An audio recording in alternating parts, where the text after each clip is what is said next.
वो जगत गुरु श्री प्रभुपाद की जय।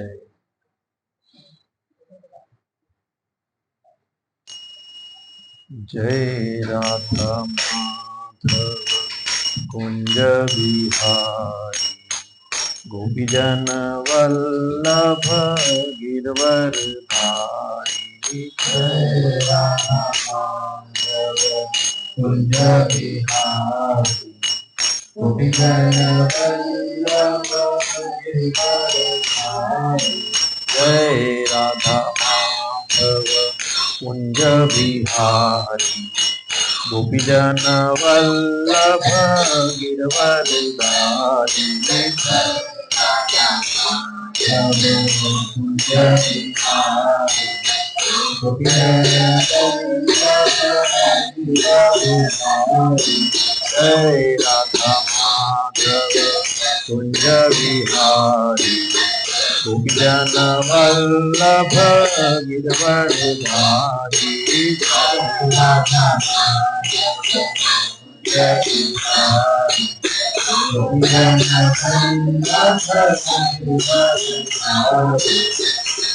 यशोदानंदन ब्रज जन रंजन यमुना तीरवनचारी।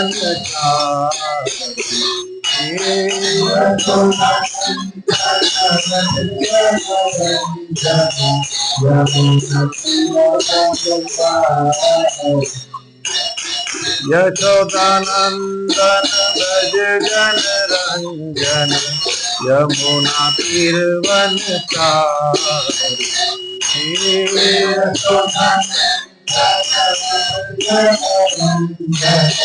यमुना तीरवनचारी। जय राधा माधव कुंज बिहारी गोपीजन वल्लभ गिरवरधारी।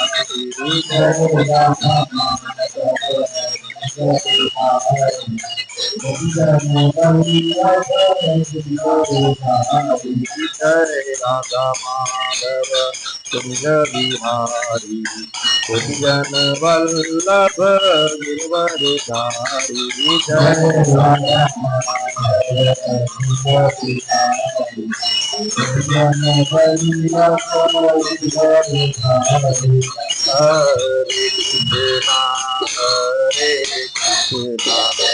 कृष्णा कृष्णा कृष्णा हरे हरे हरे राम राम राम हरे हरे हरे कृष्णा हरे कृष्णा कृष्णा हरे हरे हरे राम राम हरे हरे हरे कृष्णा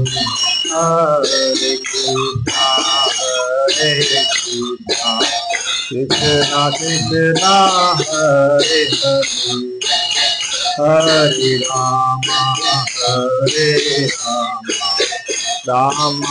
राम राम हरे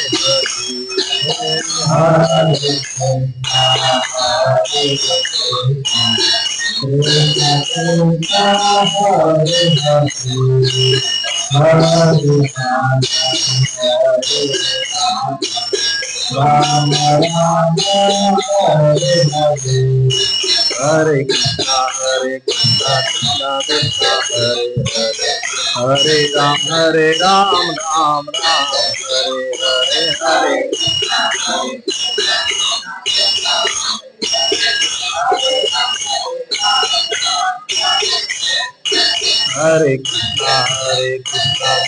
Krishna Hare Hare Hare Ram Ram Ram Hare Hare Hare Hare Krishna Krishna Krishna Hare Hare Ram Ram Hare Hare Hare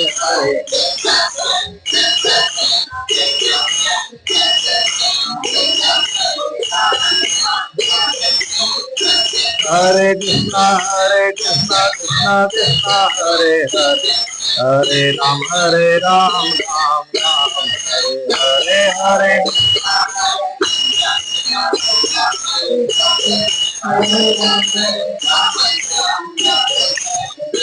Hare Krishna, Krishna Krishna, Hare Hare, Hare Ram, Ram Ram, Hare Hare, Krishna, Krishna, Krishna Hare Hare, Hare Ram, Ram Ram, Hare Hare, Hare Krishna, Krishna Krishna, Hare Hare, Hare Ram, Ram Ram, Hare Hare, Hare गाइए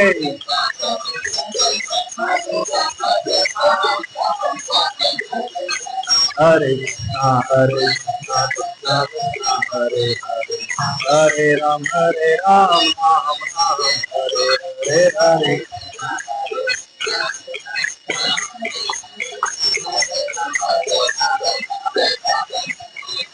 हरे Krishna Krishna Krishna Hare Hare Hare Ram Ram Ram Hare Hare Hare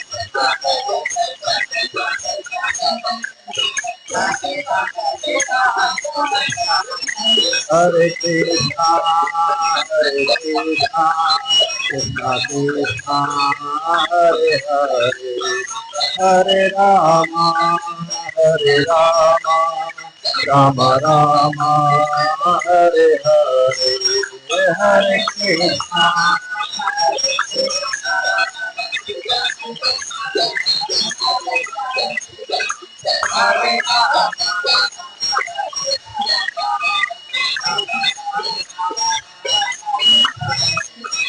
Hare Krishna, Hare Krishna, Krishna Krishna, Hare Hare, Hare Rama, Hare Rama, Rama Rama, Hare Hare, Hare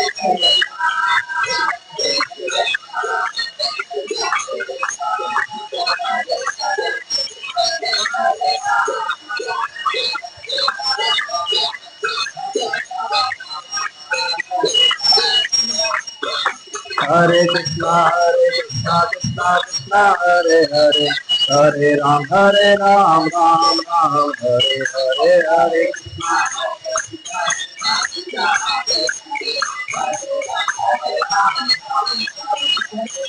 Hare Krishna, Krishna Krishna, Hare Hare, Hare Ram, Ram Ram, Hare Hare, Hare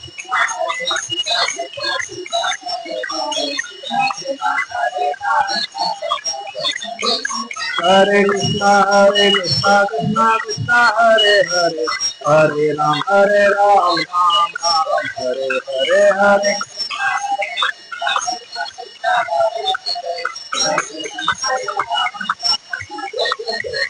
Hare Krishna, Krishna Krishna, Hare Hare, Hare Ram, Ram Ram, Hare Hare, Hare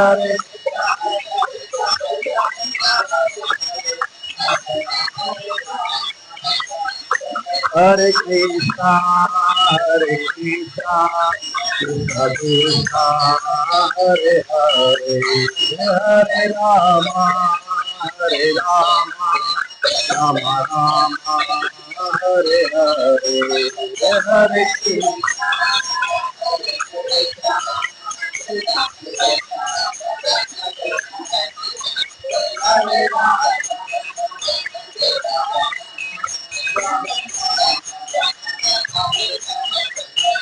Jai Radha Gopinath Radha Gopinath Radhe Radhe Jai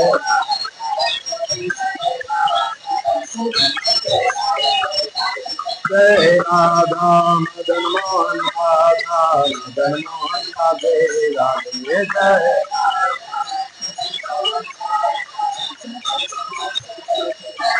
Jai Radha Shyam Sundar Radha Shyam Sundar Radhe Radhe Jai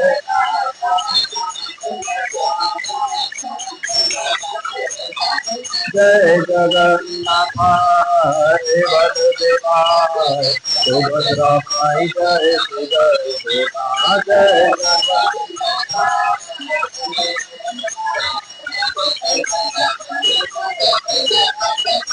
जय कृष्ण बलराम जय कृष्ण बलराम कृष्ण बलराम जय कृष्ण बलराम जय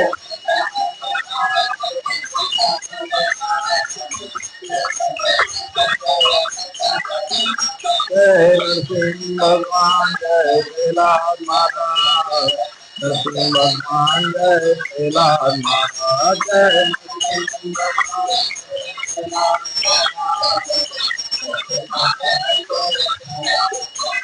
जय गौरानिताय जय गौरानिताय गौरानिताय जय गौरानिताय जय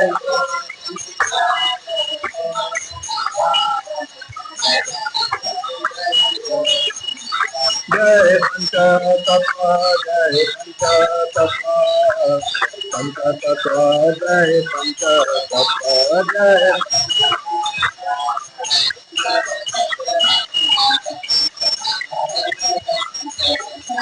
जय जय प्रभुपाद प्रभुपाद प्रभुपाद जय जय प्रभुपाद जय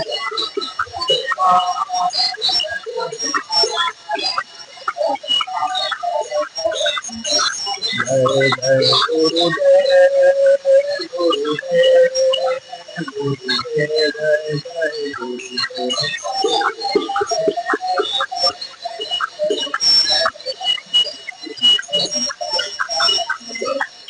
जय गौर हरि बोल हरि बोल हरि बोल जय गौर हरि बोल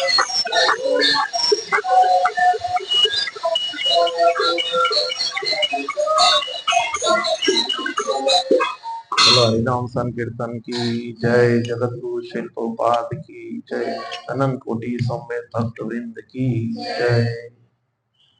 ओम ज्ञानतिमिरान्धस्य ज्ञानाञ्जय शलाकया चक्षुरुन्मीलितं येन तस्मै श्री गुरुवे नमः। नमो विष्णुपादाय कृष्णप्रेष्ठाय भूतले श्रीमते भक्ति वेदांत स्वामिनिति नामिने नमस्ते सारस्वते देवे गौरवाणी प्रचारिणे निर्विशेष शून्यवादी पाश्चात्य देशतारिणे श्री कृष्णा चैतन्य प्रभु नित्यानंद श्री अद्वैत गदाधर शिवासादि गौर भक्तविंद हरे कृष्णा कृष्णा कृष्णा हरे हरे हरे राम राम राम हरे हरे। हरे कृष्णा।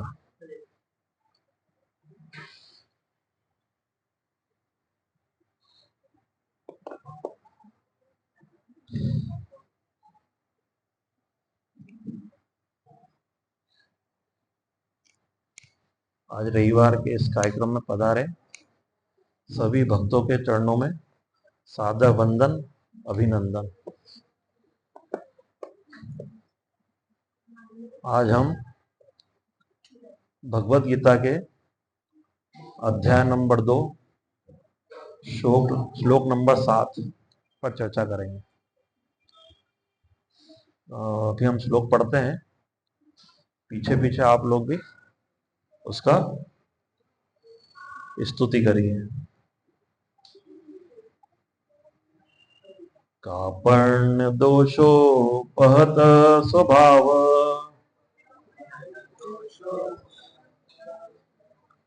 कापर्ण दोषोपहत स्वभाव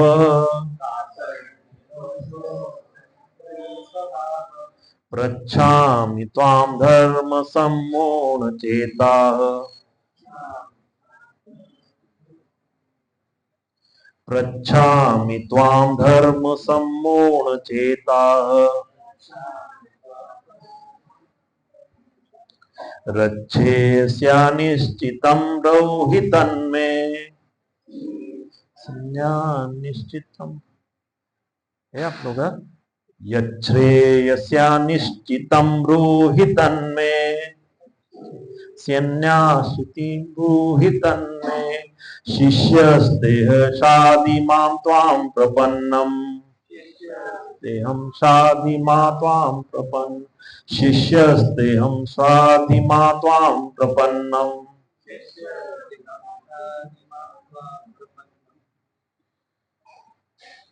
अनुवाद पढ़ते हैं। इसमें हमने पहले चर्चा की थी कि किस तरह अर्जुन अपनी दुर्बलता के कारण अपने धनुष बाण हथियार रख देते हैं, वो बड़े विचलित रहते हैं, क्योंकि उनके सामने जो सेना रहती है कौरवों की सेना, तो उनको लगता सभी मेरे मित्र हैं, परिवारजन हैं, गुरु हैं। तो उस अवस्था उनकी बड़ी विचलित करती, उन्हें वो युद्ध करने के लिए मना करते हैं। तो भगवान उसके बाद उनको अपने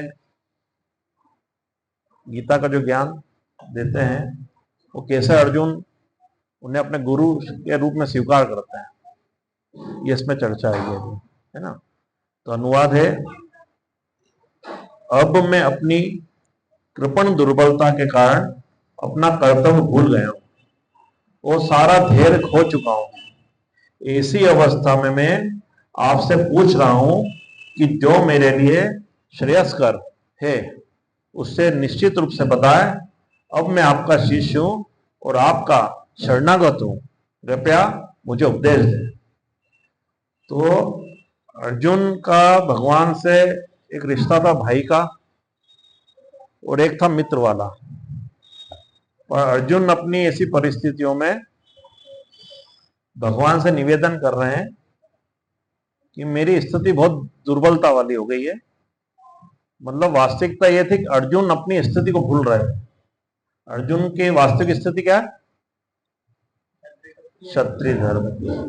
और अपनी परिस्थिति को भूल करके वो बड़ी दुर्बलतापूर्ण स्थिति में है और भगवान से प्रार्थना कर रहे हैं कि अब मुझे आप शरणागति दो और आप उपदेश दें।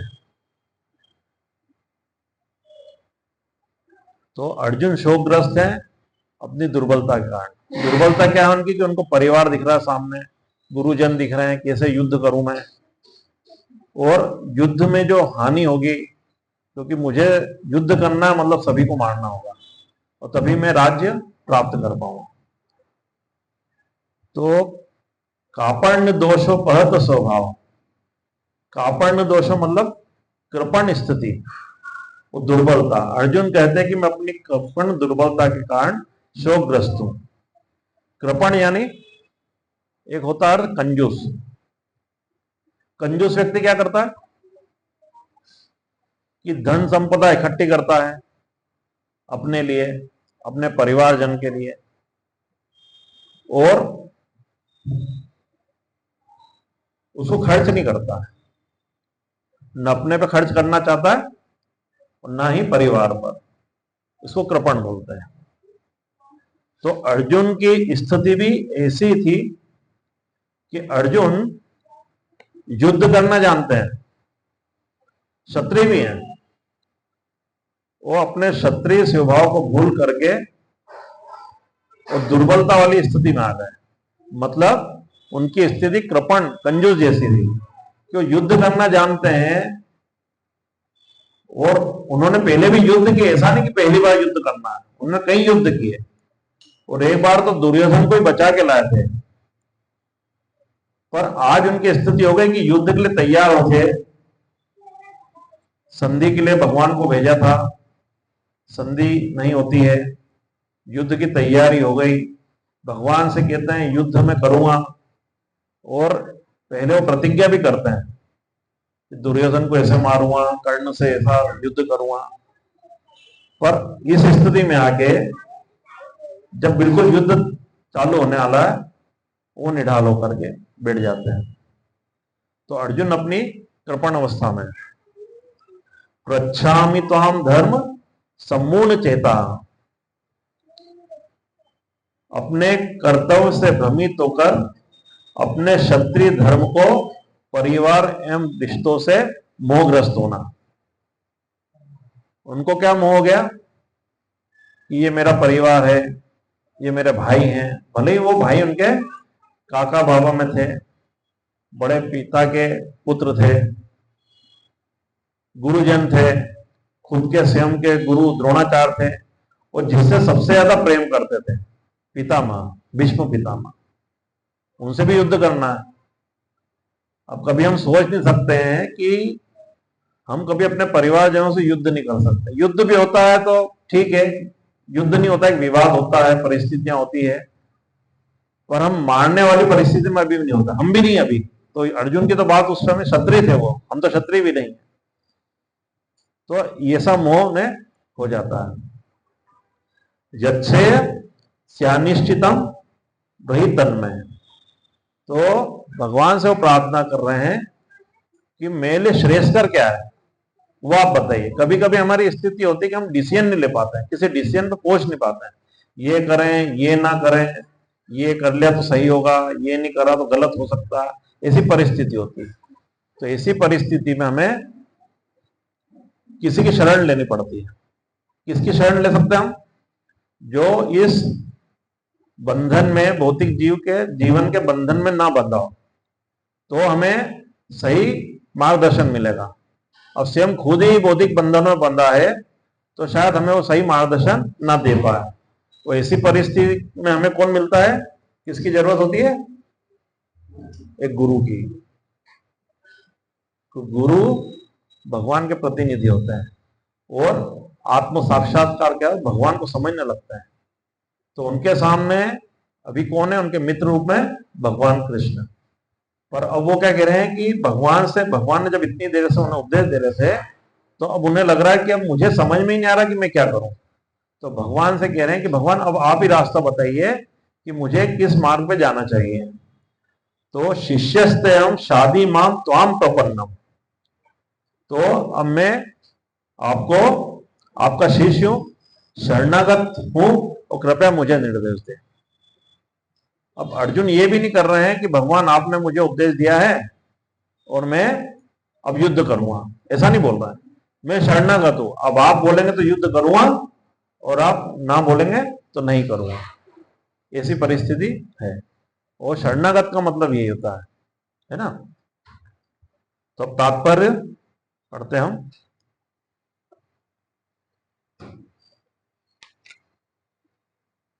तात्पर्य यह प्राकृतिक, आप पढ़ें, कोई पढ़ेगा?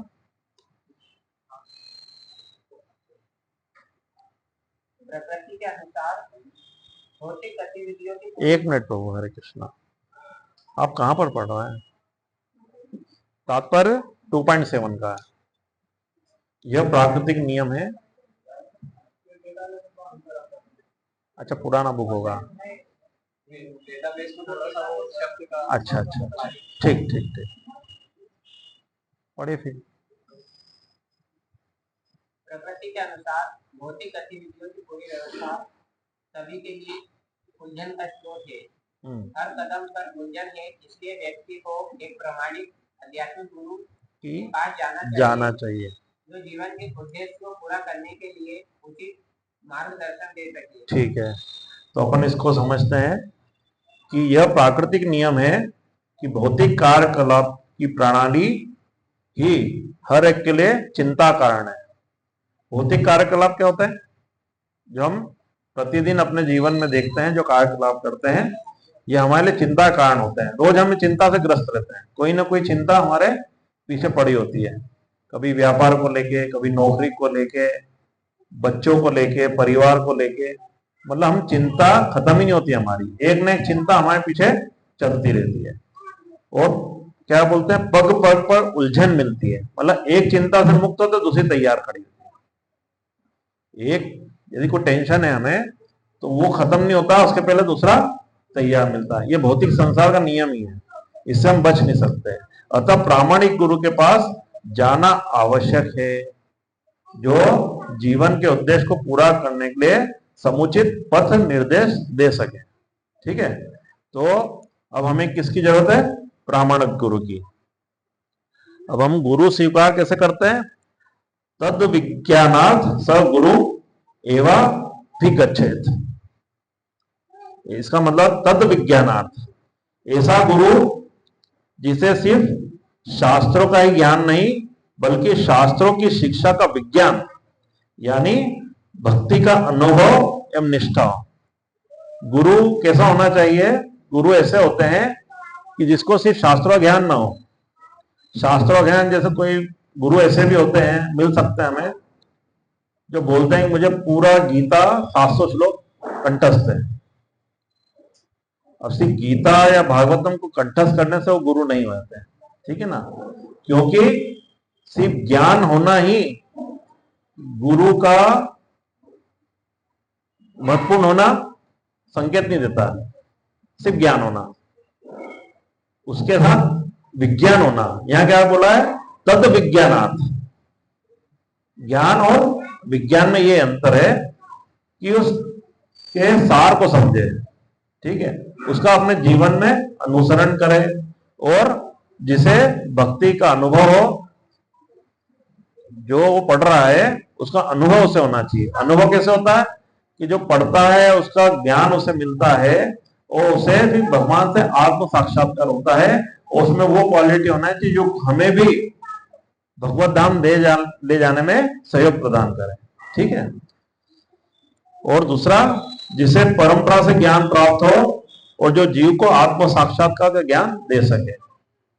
परंपरा से तो अपन पहले चर्चा शायद कर चुके हैं कि भगवान के द्वारा दी गई शिक्षा आगे जाके एक दूसरे से हस्तांतरित होती है, वो परंपरा में आकर के हमें, आज हम परंपरा से ही शिक्षा ले रहे हैं, ठीक है ना। और 4 तरह की परंपरा है, वो भी आपके नॉलेज में होगा। 4 तरह की परंपरा कौन सी है? हाँ, ठीक है, प्रभु जी ने बताया, श्री संप्रदाय, गौड़ी वैष्णव संप्रदाय, मध्य संप्रदाय, रुद्र संप्रदाय और कुमार संप्रदाय।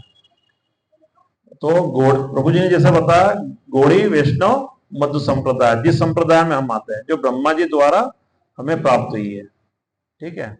और दूसरा प्रभु जी ने बताया श्री संप्रदाय, जो लक्ष्मी जी से हस्तांतरित होती है। तीसरा बताया कुमार संप्रदाय, जो 4 चतुष्क कुमारों से हमें मिलती है।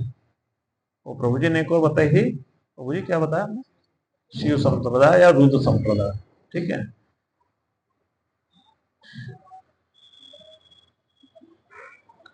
अब जैसे कई लोग हमने देखे हैं कि अपने जीवन में गुरु नहीं बनाते हैं, उन्हें लगता है कि हम शास्त्रों का अध्ययन करके और किताब पढ़ करके हमें ज्ञान मिल जाएगा। वो संभव नहीं है। संभव है क्या? कई लोग हम देखेंगे, यहाँ तो हम लोग संप्रदाय में हैं तो हमारे गुरु भी हैं, और आगे जाकर के हमें शिक्षा गुरु हैं और उसके बाद दीक्षा गुरु बनते हैं। तो कई लोग ऐसे हैं कि अपन पूछते हैं, आप गीता जी पढ़ते हैं? हाँ पढ़ते हैं। भागवतम पढ़ते हैं? पढ़ते हैं। तो जीवन में कोई गुरु है? बोले नहीं है, गुरु मिला ही नहीं, ठीक है ना, क्योंकि उन्हें ज्ञात भी नहीं है, या फिर कोई तथाकथित गुरु को गुरु मान बैठते हैं। तो अच्छा, किताब पढ़ने से क्या होता है कि किताब में से यदि हमने पढ़ा, ठीक है ना, और उसकी शिक्षा हमें मिली, पर उसको हमने अनुसरण नहीं करा, तो किताब हमारे कान नहीं मरोड़ेगी, है ना। आपने पढ़ा नहीं पढ़ा, किताब को कोई ज्ञान नहीं है। आपने पढ़ा, क्या अपना उसका मतलब निकाला, क्या समझा क्या नहीं समझा, वो आपको मालूम है। किताब आपको कोई दोष नहीं देगी कि आपने क्या पढ़ा, और मैंने जो मेरे इसमें लिखा है वो पढ़ा और आपने क्या समझा। तो गुरु इसलिए जरूरी है कि गुरु, जब हम गुरु के शरण में जाते हैं तो वो हमारे में सुधार करते हैं, करेक्शन करते हैं। यदि हम थोड़ा सा डगमगाते हैं, या किताब से जो हम ज्ञान ले रहे हैं, या किताब के द्वारा जो हमें ज्ञान दिया जा रहा है, यदि उसमें कुछ गलत हम यदि वर्णन करते हैं, तो गुरु उसमें सुधार करते हैं। पहले गुरु छड़ी से ही पीटते थे, वो कान भी मरोड़ते थे। तो गुरु का होना जीवन में अत्यधिक आवश्यक है, ठीक है। अब आगे हम पढ़ते हैं। समग्र वैदिक ग्रंथ हमें यह उपदेश देते हैं कि जीवन की अनचाही उलझनों से मुक्त होने के लिए प्रामाणिक गुरु के पास जाना चाहिए। ये उलझने उस दावाग्नि के समान है जो किसी के द्वारा लगाए बिना ही भभक उठती है, ठीक है ना। हम आरती में ही बोलते हैं ना, संसार दावानंद को लोग, तो त्राणाय कारुण, बताओ है ना। तो कुछ हमारे जीवन में कुछ आंतरिक रूप से, कोई बाहरी रूप से ऐसी परेशानियां होती, तो यहाँ पे क्या बताया, दावानल, दावाग्नि के समान। कैसी दावाग्नि? जैसे उदाहरण देते हैं हमारे आचार्य लोग कि जंगल में बांस के जो पेड़ होते हैं, ठीक है, सूखे बांस के पेड़, कभी कभी उनमें रगड़ लगती है आपस में तो अग्नि लग जाती है। तो जंगल की अग्नि इतनी आसानी से नहीं बुझती, ठीक है ना। उसको बुझाने के लिए बारिश खूब होती तभी वो बुझ पाती। ऐसे हमारे जीवन में ऐसी कष्टमय जो अग्नि लगी हुई है, अग्नि कौन सी, हम रोज उस अग्नि से परेशान है ना, या तो आंतरिक रूप से है या बाहरी रूप से है। तो उसके लिए हमें गुरु की आवश्यकता होती है। इसी प्रकार विश्व की स्थिति ऐसी है कि बिना चाहे जीवन की उलझने स्वतः उत्पन्न हो जाती है, ठीक है। कोई ना कोई परेशानी हमारे जीवन में स्वतः लगी रहती है। जैसे 3 तरह के ताप हैं, वो तो हमारे जीवन में लगे ही है। कौन कौन से ताप है? आदि, आत्मिक, है ना। तो ये 3 ताप जो है हमारे जीवन में, ये हमें पर दिन पल पल प्रभावित करता है, ठीक है। कोई नहीं चाहता कि आग लगे, किंतु फिर भी लगती है और हम अत्यधिक व्याकुल होते हैं। जब निरंतर निरंतर हम परेशान होते हैं और प्रतिदिन पल पल कोई ना कोई कष्ट हमारे जीवन में लगा रहता है। कभी हम बीमार होते हैं, कभी व्यापार में नुकसान होता है, कभी नौकरी से परेशानी होती है, आज ये परेशानी, कल वो परेशानी, खर्चे के मारे परेशान, महंगाई के मारे परेशान, राजनीति, कुछ ना कुछ अड़ोस पड़ोस से परेशान, कुछ ना कुछ परेशानी लगी रहती है, हम बिल्कुल फ्री नहीं हो पाते हैं। पर फिर भी हम क्या कर रहे हैं, इस संसार में सुख ढूंढने की कोशिश कर रहे हैं। ये करते ना कि चलो ये परेशानी आई, इससे ऐसे निपटेंगे, मालूम पड़े उसका सुख उठाया नहीं, दूसरी परेशानी खड़ी हो गई, लगे रहते हैं।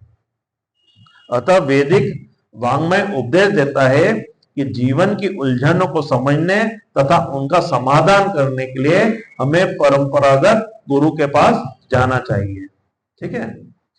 जिस व्यक्ति का प्रामाणिक गुरु होता है वह सब कुछ जानता है। अतः मनुष्य को भौतिक उलझनों में न रहकर गुरु के पास जाना चाहिए। यही इस श्लोक का तात्पर्य है, ठीक है।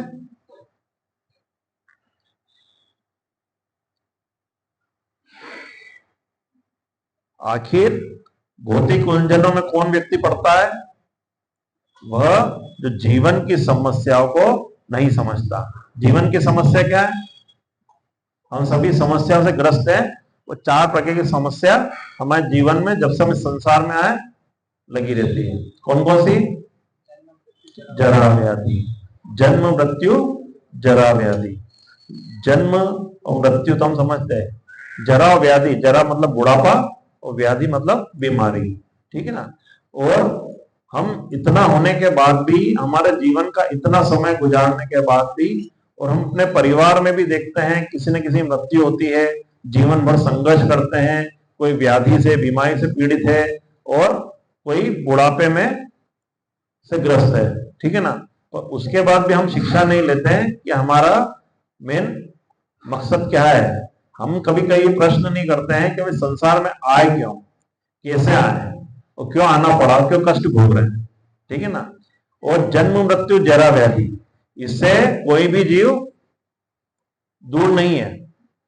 हम पशु पक्षी कीड़े मकोड़े उस तरीके से हम देखते हैं कि वो भी इन चीजों से प्रताड़ित हैं, और हम मनुष्य भी, पर उनमें हमारे में कुछ अंतर है। थोड़ा सा अंतर होगा तो कुछ ना कुछ अंतर है। हम भी भोग करने में लगे हैं, पशु पक्षी यही भोग करने में लगे हैं। सिर्फ हम भौतिक संसार में भोग ही कर रहे हैं, ठीक है ना। हमें यह समझ में नहीं आ रहा है कि हमारा उद्देश्य क्या है, हमारा जीवन का उद्देश्य क्या है। एक पशु जो होता है, जैसे हम भी भोग कर रहे हैं, ठीक है ना। एक पशु जैसे आप ले लो हाथी, हाथी जितना खा सकता है, क्या हम उतना खा सकते हैं?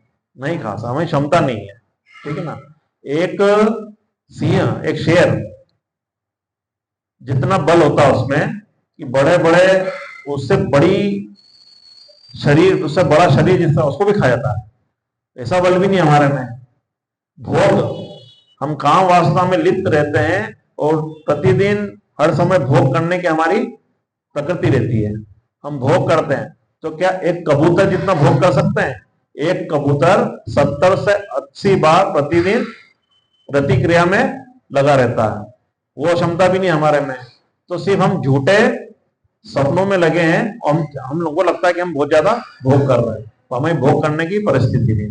सिर्फ उन जीवों में जो हम 84 लाख योनि पार करके आए हैं और हम ये भूल गए कि हम पीछे इतनी लाख योनियां पार करके मनुष्य योनि में आए, ठीक है ना, और उसमें हमने वो सब भोगा है, ठीक है ना, हम कई योनियां भोग के वो सब भोग करके और फिर भी हमें प्रकृति भोग करने से दूर निवृत्ति नहीं हो रही है। पर जैसे अन्य जीव हैं और हमारे में एक बहुत बड़ा अंतर है, अन्य जीव भी सुनते हैं, हम भी सुनते हैं, ठीक है। जैसे तोता है, तोते को सिखा दिया जाए कि राम राम राम राम बोलो, वो बोलता है राम, वो उसको महत्व समझता है कि राम मैं बोलूंगा तो इसका क्या मुझे लाभ मिलेगा, उसको नहीं समझता, ये हमें समझता है ना। मनुष्य जीवन में हम समझ पाते हैं कि भगवान का नाम लेने से हमें क्या लाभ होगा। जैसे हम श्रवण कर रहे हैं, हम शास्त्रों का अध्ययन करते हैं, ठीक है ना, हम अपने गुरु से आचार्यों से प्रवचन सुनते हैं, भगवान की कथाएं सुनते हैं, है ना, भगवान की लीलाएं सुनते हैं। तो आप ये बताइए कि यदि हम किसी कुत्ते को सुनाएंगे तो उसको सुनता तो है वो, पर समझ में नहीं आता। पर हमें मनुष्य योनि मिली है कि हमें सब समझ में आता है ना, समझ में आता। तो एकमात्र योनि ये है मनुष्य की जिससे भगवत धाम जा सकते हैं और इस 4 प्रकार के प्रताड़ित जिससे हो रहे हैं हम, जन्म मृत्यु जरा व्याधि के चक्कर से बच सकते हैं। पर हम क्या होता है कि यहाँ सुनते हैं तो बाद में भूल जाते हैं, है ना, और इस संसार में भोग करने के लिए लालयित होते हैं। तो गुरु की सेवा का सिद्धांत है ना, समित पाणी श्रोत्रिय ब्रह्मनिष्ठम, समित पाणी श्रोत्रिय ब्रह्मनिष्ठम। तो हमारा सेवा का दृष्टिकोण कैसा होता है, यज्ञ की लकड़ी की तरह होना चाहिए। यज्ञ की लकड़ी कहाँ, किसी मॉल वॉल में तो मिलती नहीं है ना, जंगल से लाते हैं यहाँ पर, जिससे हम यज्ञ करते हैं। तो हमारा हमको अपने आप को तपाना पड़ता है गुरु की सेवा में। तो गुरु की कृपा पाने के लिए 2 बातें बहुत महत्वपूर्ण है ना। गुरु की कृपा ऐसे ही नहीं मिलती है। गुरु की कृपा पाने के लिए हमें 2 सिद्धांत का अवश्य पालन करना चाहिए। पहला, उसको बोलते हैं सुश्रुवा। सुश्रुवा, सुश्रुवा मतलब सुनने के लिए उत्सुक, है ना। तो हमारा सिद्धांत क्या है, गुरु की कृपा पाने के लिए 2 महत्वपूर्ण सिद्धांत क्या है, सुनने के लिए उत्सुक होना। गुरु जो भी हमें शिक्षा देते हैं, जो भी मार्ग दिखाते हैं, हमें श्रवण करना और हमेशा उत्सुक रहना चाहिए गुरु की वाणी सुनने के लिए, ठीक है। दूसरा, गुरु की सेवा के लिए उत्सुक होना। पहला क्या था, सुनने के लिए उत्सुक होना, दूसरा सेवा के लिए उत्सुक होना, है ना।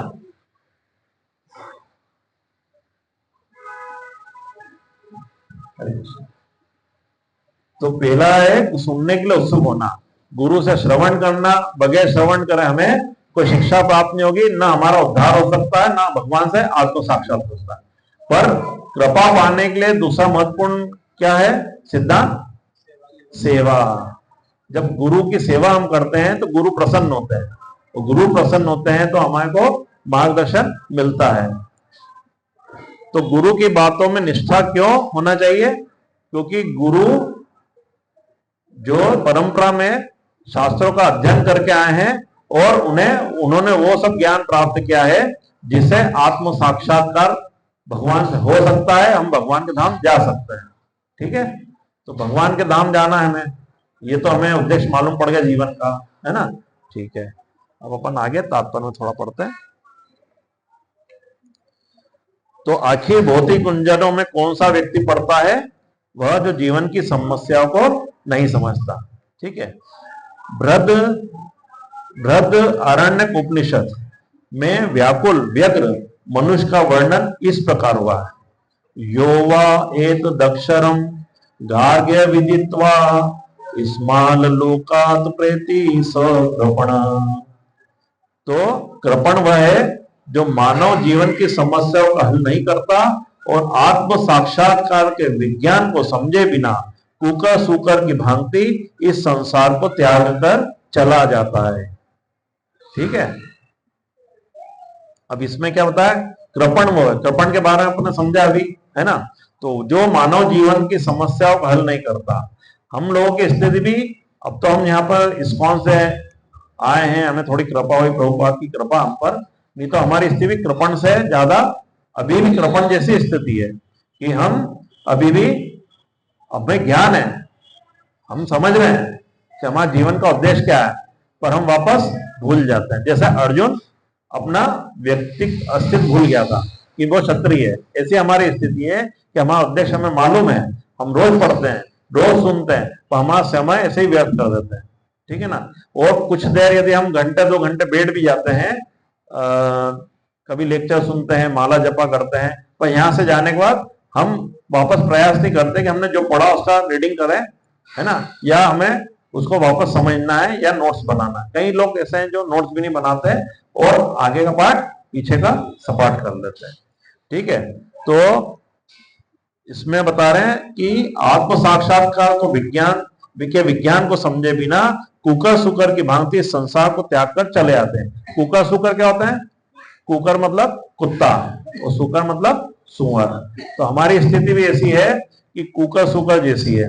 कुकर सुकर मतलब कुत्ता हो या सुअर, ये क्या करते हैं कि संसार में आए, भोग करते हैं, बच्चे पैदा करते हैं, मल खाते हैं और नाले में कहीं कीचड़ में पड़े रहते हैं, उसी में उनको बड़ा आनंद आता है, ठीक है। वही स्थिति हमारी है। हम क्या कर रहे हैं, इस दुनिया में आए, पढ़े लिखे बड़े हुए, हमें माता पिता भी ये शिक्षा दे रहे हैं। क्या दे रहे हैं, बेटा पढ़ लो, तुम्हें इंजीनियर बनना है, तुम्हें डॉक्टर बनना है, तुम्हें कार भी लेना है, तुम्हें शादी होगी, तुम्हारे बच्चा, माता पिता ये शिक्षा दे रहे हैं, ठीक है ना।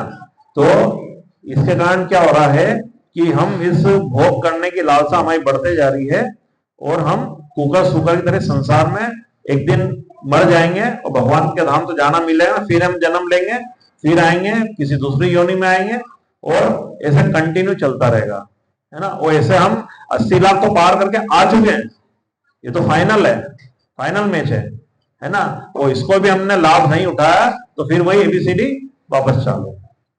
आज हम 1 साल भी बर्बाद हो जाता है स्कूल का, फेल हो जाते हैं, तो माता पिता बड़ी चिंता करते हैं, अरे साल बिगाड़ लिया तुमने, पढ़ाई नहीं करी, और ठुकाई पिटाई भी होती है ना। पढ़ते नहीं तो माता पिता नाराज होते हैं, पढ़ा नहीं तुमने, स्कूल नहीं जाते हो, 1 साल बर्बाद हो गया, 2 साल बर्बाद हो गए। पर माता पिता कभी ये नहीं बोलते हैं कि 80 लाख योनि बर्बाद करके आए हो, इस जीवन में तुम्हें भगवान के धाम जाना, उसके लिए तैयारी करो। ऐसा कोई माता पिता ही शिक्षा नहीं दे पा।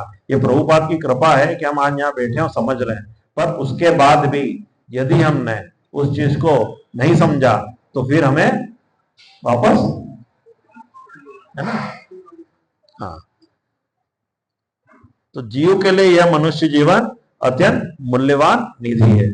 आज हमारा थोड़ा भी नुकसान हो जाता, पैसों का नुकसान हो जाता, बड़ी चिंता रहती है ना। अभी बारिश के दिन है, घर में पानी छूने लग जाए तो टेंशन में आते हैं, ठीक है ना। अब जबकि हमारा स्थायी घर नहीं है, ये स्थायी घर तो हमारा भगवान का धाम है, ठीक है। तो जीव के लिए यह मनुष्य जीवन अत्यंत मूल्यवान निधि है, जिसका उपयोग अपने जीवन की समस्याओं को हल करने में कर सकता है। अतः जो इस अवसर का लाभ नहीं उठाता वह कृपण है, ठीक है। ब्राह्मण इसके विपरीत होता है, ठीक है, जो इस शरीर का उपयोग जीवन की समस्त समस्याओं को हल करने में करता है। तो उसके लिए क्या कहा है, यह एतत् दक्षरम गार्गी विदित्वा स्मा लोकात् प्रेति स ब्राह्मण। इसके पहले अपने क्या पढ़ा था, सेम श्लोक पढ़ा था, सिर्फ लास्ट में क्या था, कृपण, और इसमें क्या है, ब्राह्मण, ठीक है। तो ब्राह्मण को इसके विपरीत क्यों कहा गया, क्योंकि ब्राह्मण जो होता है, ब्राह्मण में हमने पहले भी समझा है कि जो जन्म से माता पिता के द्वारा घर में जो जन्म लिया ब्राह्मण पर, वो ब्राह्मण नहीं होता, ठीक है ना। ब्राह्मण होता अपने कर्मों से, ठीक है ना। हम सभी एक तरह से संसार में शूद्र की तरह है ना, और हमारी प्रकृति भी सेवा करने की है, ठीक है ना। हम सेवा अभी भी कर रहे हैं, पर भगवान की ना करते हुए माया की सेवा कर, जो भगवान की शक्ति है, गंगा शक्ति, ठीक है। तो हम माया की सेवा कर रहे हैं किसी न किसी रूप में, ना कि भगवान की सेवा कर रहे हैं। तो हमारा मकसद क्या होना चाहिए, भगवान की सेवा करना। सेवा तो हमें करनी है, ठीक है। तो ब्राह्मण क्या होता है कि ब्राह्मण शास्त्रों शिक्षा लेता है, गुरु के द्वारा शिक्षा मिलती है और फिर वो आत्म साक्षात्कार प्राप्त करता है और आने वाली पीढ़ी को, है ना, मार्गदर्शन देता है जिससे वो भगवान के धाम जा सके। तो ब्राह्मण होने के लिए और प्रभुपाद की कृपा से हम एक दिन ब्राह्मण की स्थिति तक जा सकते हैं। प्रभुपाद का जीवन का लक्ष्य है कि सब इस संसार में जो जीव आए ब्राह्मण तक स्थिति तक जाए, मतलब उन्हें ज्ञान हो। क्योंकि आज देखेंगे कि ब्राह्मणों की स्थिति यह है कि सब शूद्र रूप में ही काम कर रहे हैं, शिक्षा देने के लिए नहीं कर रहे हैं, व्यवसाय बना रहा है ना। ठीक है, अपन आगे समझते हैं। देहात्म बुद्धिवश कृपण या कंजूस लोग अपना सारा समय परिवार, समाज, देश आदि के अत्यधिक प्रेम में गंवा देते हैं। ठीक है, देहात्म बुद्धि मतलब इस देह में जो आत्मा है ना, हम बद्ध जीव हैं, इस शरीर से बंधे हुए हैं, तो हमारी बुद्धि भी देहात्म बुद्धि कलुषित हो चुकी है। हमारी बुद्धि कलुषित बुद्धि है। ठीक है, बुद्धि जब हमारी कलुषित होती है तो हम वो बुद्धि मन को ऐसा आदेश देती है, मन अपनी इंद्रियों को ऐसा आदेश देता है, उस हिसाब से हम कर्म करते हैं। तो बुद्धि शुद्ध होना बहुत जरूरी है।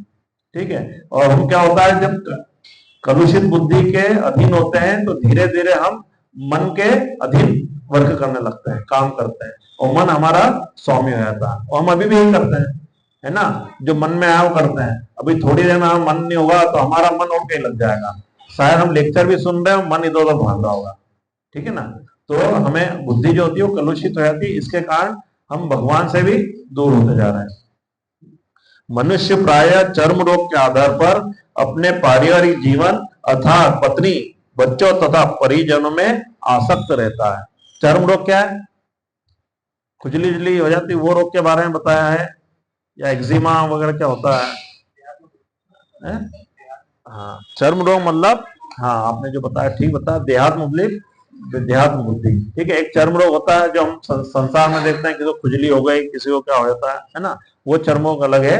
देहात्म बुद्धि के कारण ये चर्म रोग, प्रभुपाद ने कहा है कि प्रभुपाद का एक जगह लेक्चर में आता है ऐसा, जो हमारे आचार्य लोग बताते हैं कि प्रभुपाद जी बोलते हैं चर्म रोग, खुजली क्या होती है कि जब हम खुजली चलती है शरीर में कहीं तो हम उसको थोड़ा थोड़ा खुजालते हैं, ठीक है ना, फिर वो खुजली बढ़ जाती है। फिर क्या करते हैं, हम उसको नाखून से खुजालने लगते हैं, नाखून से खुजालते हैं, फिर भी ठीक नहीं, आराम नहीं पड़ता, फिर और ज्यादा वहां पे रेशेस आ जाते हैं और खुजली और बढ़ते जाती है। तो फिर हम क्या करते हैं, कंघा वगैरह लेके उससे रगड़ने लगते हैं कि कैसे ही मिट जाए।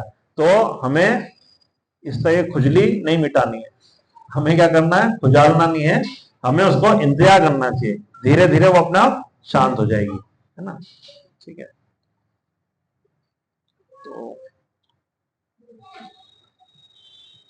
तो कृपण यह सोचता है कि अपने परिवार को मृत्यु से बचा सकता है, अथवा यह सोचता है कि उसका परिवार या समाज उसे मृत्यु से बचा सकता है। ऐसी पारिवारिक आसक्ति निम्न योनि पशुओं में भी पाई जाती है कि वे भी बच्चों की देखभाल करते हैं। हम हर योनि में देखते हैं कि परिवार होता है ना, हर जीव का एक परिवार होता है, हम अपने बच्चों से प्रेम करते हैं। ठीक है, उनको भी अपने बच्चों से आसक्ति होती है। हम एक चिड़िया देखेंगे, परिंदा देखेंगे, वही बड़े आसक्त होते हैं। ठीक है, वो भी क्या करते हैं, अपने बच्चों के लिए घोंसला बनाते हैं या गुफा बनाते हैं, ठीक है ना, पशु, और अपने बच्चों को वहां पे रखते हैं, उनके लिए भोजन की व्यवस्था करते हैं ना। सेम हम भी वही करते हैं कि हम भी इस तरह से मोहग्रस्त अपने बच्चों में, परिवार में, और हमें लगता है कि यदि हम अपने परिवार का पालन पोषण नहीं करेंगे तो शायद हमारे बच्चे या तो भूखे रहेंगे या उनका आश्रय कोई नहीं रहेगा। पर हमें ये नहीं समझना चाहिए ऐसा, क्योंकि हम सब भगवान पे ही आश्रित है ना, पर हमारी पूर्ण रूप से शरणागति नहीं होती, इसलिए हम घबराते हैं। जो भगवान पे शरणागति ले लेता है, जो भगवान पे पूर्ण रूप से विश्वास करता है, जो भगवान बोलते हैं कि जो मेरी शरण में आता है उसकी रक्षा की गारंटी मैं देता हूं, ठीक है ना। तो प्रहलाद महाराज भी थे, प्रहलाद महाराज जब इतनी तपस्या करी और उनके पिता जो असुर प्रवृत्ति के थे, तो भगवान ने उनको भी तार दिया था। तो जब हम भगवान की शरण में जाते हैं तो हमें ये चिंता नहीं करनी थी कि हमारे परिवार का क्या होगा। भगवान उनकी सुरक्षा की गारंटी लेते हैं कि ये जो जीव है ये मेरी भक्ति में है, तो इसके परिवार का और इसकी कई पीढ़ियों का मैं उद्धार करूंगा, है ना। ठीक है, तो बुद्धिमान होने के कारण अर्जुन समझ गया था कि पारिवारिक सदस्य के प्रति उसका अनुराग तथा मृत्यु से उसकी रक्षा करने की उसकी इच्छा ही उसकी उलझनों का कारण है। तो अर्जुन को भी ऐसे ही हुआ था कि उनको परिवार के प्रति प्रेम जो एकदम से जाग गया था, और उनको ऐसा लगता था कि मैं राज्य प्राप्त करूंगा क्या, है ना, मुझे राज्य नहीं मिलता तो ही मैं खुश हूं, पर मेरे को इतने लोगों का बलिदान देकर के युद्ध नहीं करना।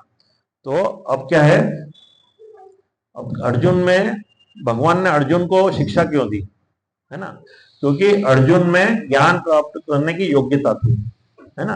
अर्जुन भगवान के मित्र भी थे, भाई भी थे, पर अर्जुन ने जो प्रश्न पूछे भगवान से, वो एक्चुअल में उन्होंने अपने लिए नहीं पूछे थे, वो हम जैसे जीवों के लिए पूछे थे, है ना।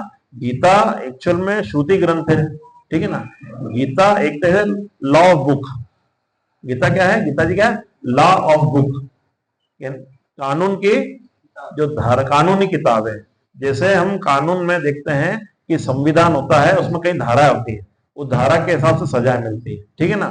तो भगवान, ये जो गीता जी है, ये भगवान ने लॉ लिखा हुआ है, भगवान ने लॉ बताया कि किस तरीके से हमें इसकी शिक्षा के द्वारा हमें जीवन जीना चाहिए और भगवान के धाम वापस आना। तो भगवान बड़े चिंतित है, और भगवान को ही सबसे ज्यादा चिंता थी कि ये जीव सारे मेरे पास लौट के आ जाए। तो इसको गुरु के द्वारा शिक्षा लेने से, अध्ययन करने से और इसका पालन करने से ही भगवत धाम जा सकते हैं। जैसे यदि लॉ हटा दिया जाए, ठीक है ना, किसी प्रकार का, जैसे हम देखते हैं कि रोड पर ट्रैफिक सिग्नल होते हैं, ठीक है ना, लाल बत्ती, हरी बत्ती, पीली बत्ती। यदि लाल बत्ती से क्या होता है, हमें रुकना होता है, और हरी बत्ती होते ही हम आगे बढ़ जाते हैं। यदि सरकार ट्रैफिक नियम हटा दे और रोड पे से ये सिग्नल हटा दे तो क्या होगा, सब एक दूसरे से भिड़ेंगे, टकराएंगे और एक्सीडेंट होंगे, मरेंगे, ठीक है ना, मृत्यु को प्राप्त हो जाए। तो ऐसे ही भगवान ने ये लॉ बताया है जो अर्जुन को, वो हम लोगों के लिए बताया कि किस तरीके से हमें जीवन जीना है, किन किन चीजों का पालन करना है और कैसे भगवत धाम वापस जाना है, ठीक है। तो अर्जुन में शिष्यत्व के सभी गुण थे। पहला गुण क्षमा, 5 गुण अर्जुन में थे जो शिष्यत्व रूप में भगवान उनको शिष्य रूप में स्वीकार करते हैं। पहला था क्षमा मतलब मन पर नियंत्रण, ठीक है, मन बुद्धि चित्त अंधकार, है ना, मन बुद्धि चित्त अंधकार, ये अज्ञानता जो है, इस पर नियंत्रण। दूसरा दमा, इंद्रियों पर नियंत्रण, ठीक है। अब इंद्रिया कौन कौन सी हमारी, कितने तरह की इंद्रिया प्रभु जी?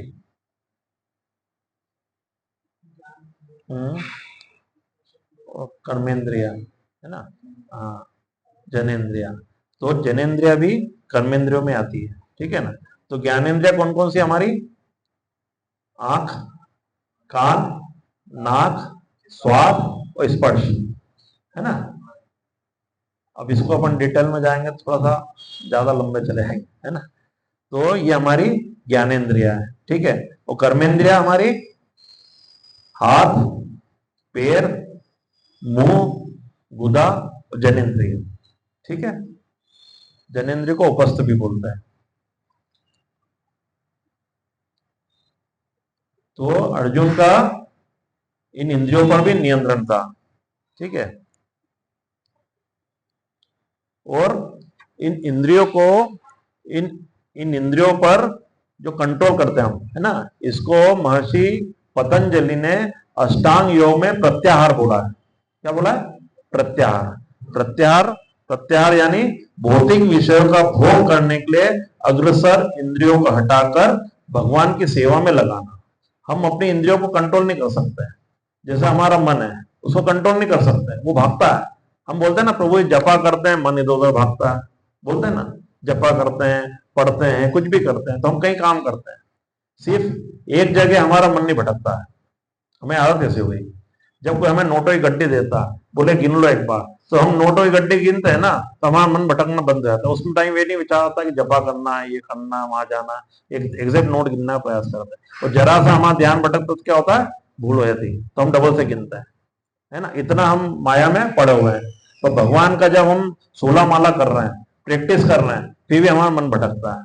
जैसा कि प्रभु जी से मैंने बोला आप कीर्तन करिए, तो प्रभु जी बोलते नहीं प्रभु जी मैं नहीं कर पाऊंगा। मैंने क्यों नहीं कर पाएंगे, आप सुन रहे हैं, आ रहे हैं, कीर्तन कर रहे हैं।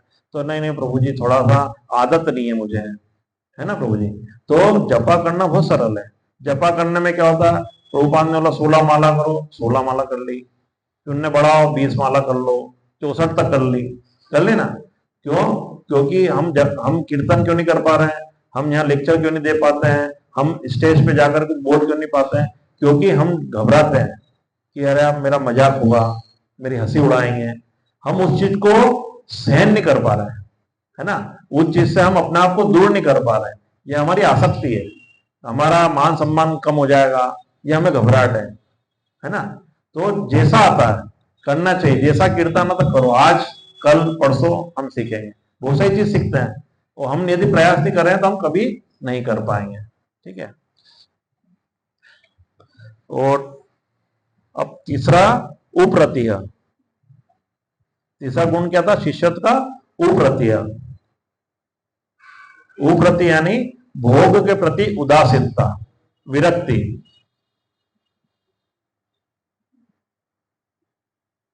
जैसे हम पहले हमारा जीवन कैसा था कि हम भोग में लिप्त रहते थे।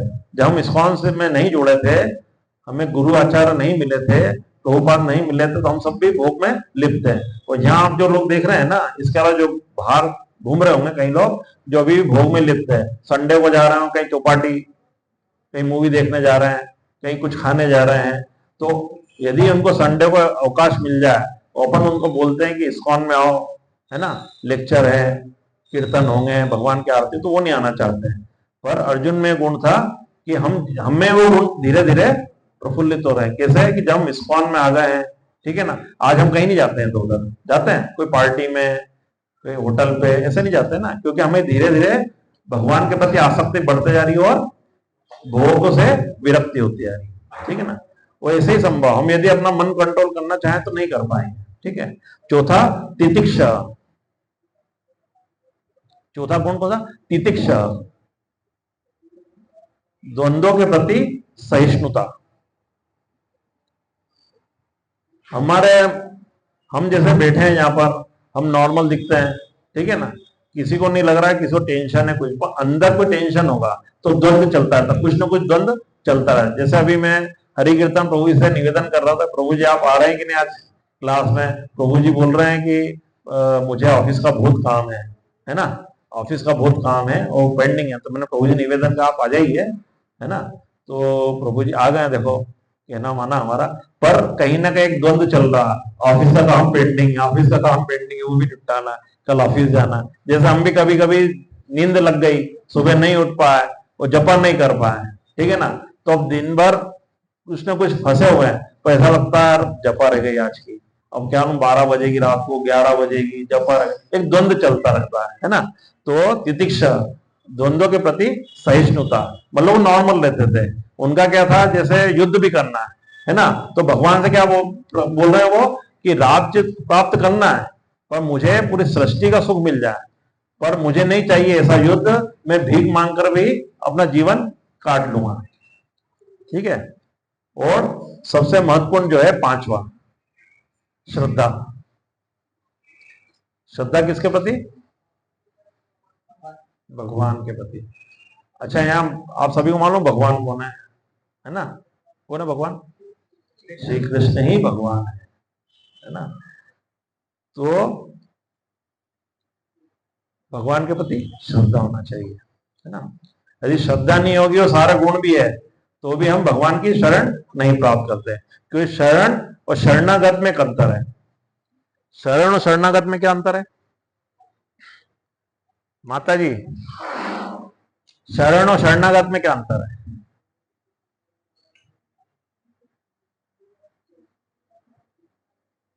हम बोलते हैं ना शरण, भगवान की शरण में जाएंगे, गुरु की शरण में जाएंगे, तो शरण और शरणागत इसको कैसे समझेंगे हम?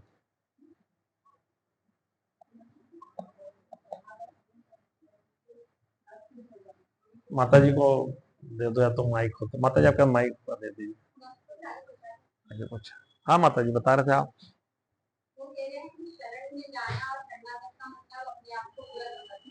हाँ, जैसे हम बीमार होते हैं, अस्वस्थ होते हैं, तो क्या करते हैं, हम डॉक्टर के पास जाते हैं, है ना।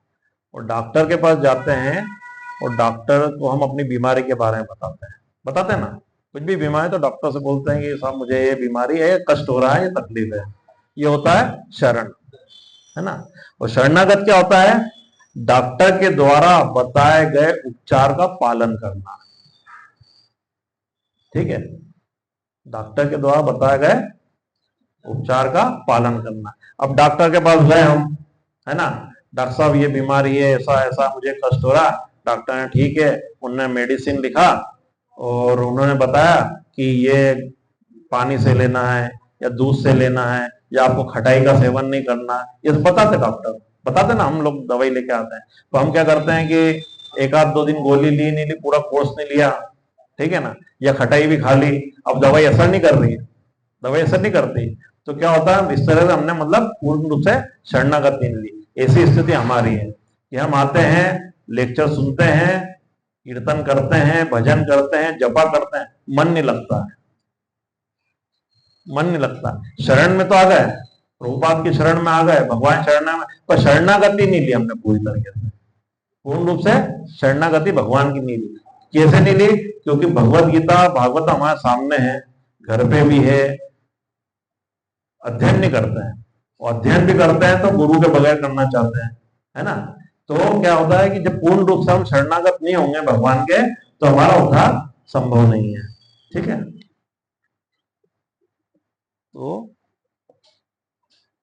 तो यद्यपि अर्जुन समझ रहे हैं कि युद्ध करना करता उसकी प्रतीक्षा कर रहा था, किंतु कृपण दुर्बलता के कारण वह अपना कर्तव्य नहीं निभा रहा था, अतः परम गुरु भगवान श्री कृष्ण से कोई निश्चित हल निकालने का अनुरोध कर रहे हैं। निश्चित हल क्या होता है? निश्चित हल भगवान से क्या अनुरोध कर रहे हैं अर्जुन कि भगवान मुझे कोई ऐसा हल बताओ जो परफेक्ट, निश्चित मतलब परफेक्ट, है ना। तो निश्चित हल, तो निश्चित हल क्या? अब दो तरह के हल होते हैं। एक होता है एकांतिकम और दूसरा आत्यांतिकम। एक होता है एकांतिकम और दूसरा आत्यांतिकम।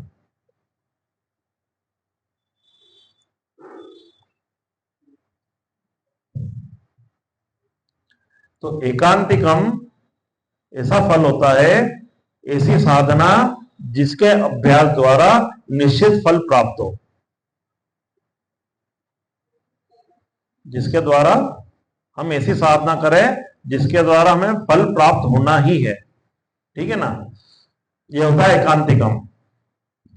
अर्जुन भगवान से कहते हैं कि अनुरोध कर रहे हैं कि मुझे ऐसा ज्ञान दीजिए जिसका फल निश्चित हो, मतलब मुझे क्या करना क्या नहीं करना, एक निश्चित अवस्था में पहुंच जाऊं। और एक होता है आत्यांतिकम, ठीक है। आत्यांतिकम एक ऐसा फल प्रदान करे जो प्राप्त होने के बाद परिवर्तित ना हो।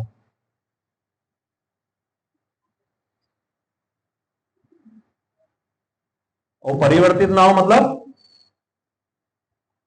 जैसे हम इस संसार में हैं, ठीक है, हम यहाँ जो सेवा कर रहे हैं, ठीक है ना, साधना कर रहे हैं, तो इसका फल क्या होता है कि हमें क्या मिलना चाहिए?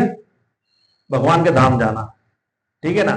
पर हम क्या होते हैं कि हमारी साधना अधूरी रहती है, हम भोग विलास में भी लगे रहते हैं, साधना भी करते हैं, तो उसका फल क्या होता है?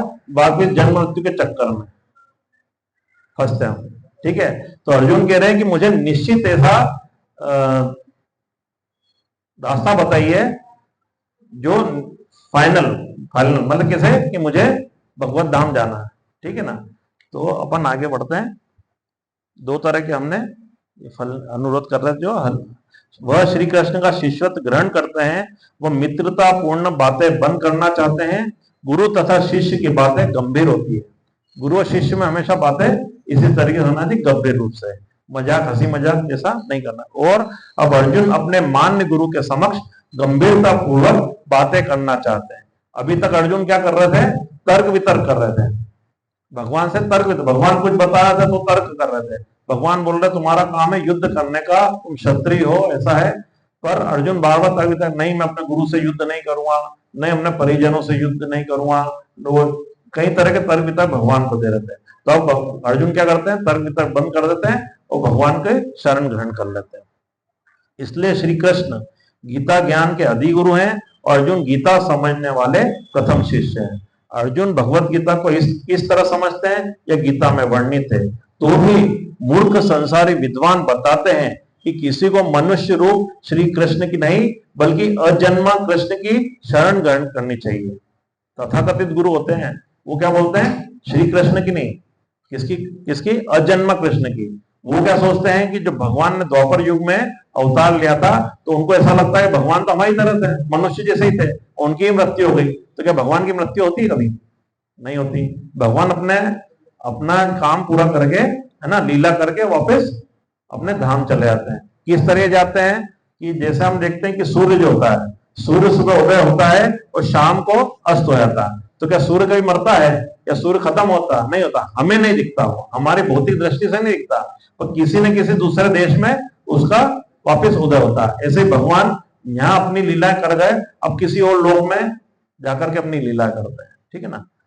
तो श्री कृष्ण के अंतर तथा भारी रूपों में कोई अंतर नहीं, जैसे भगवान का नाम और भगवान में कोई अंतर नहीं है। इस ज्ञान के बिना जो भगवत गीता को समझने का प्रयास करता है वह सबसे बड़ा मूर्ख है। तो हमें क्या समझना है कि भगवान, भगवत गीता, भागवतम और भगवान के नाम में कुछ भी अंतर नहीं है, ठीक है। तो हमें प्रभुपाद ने इसीलिए एक महामंत्र दिया है। कौन सा दिया? हरे कृष्णा कृष्णा कृष्णा हरे हरे, हरे राम राम राम हरे हरे, हरे कृष्णा। आप किसी का कोई प्रश्न हो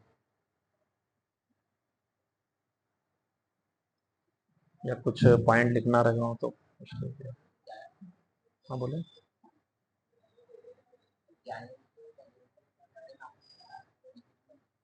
ज्ञानेन्द्रिया,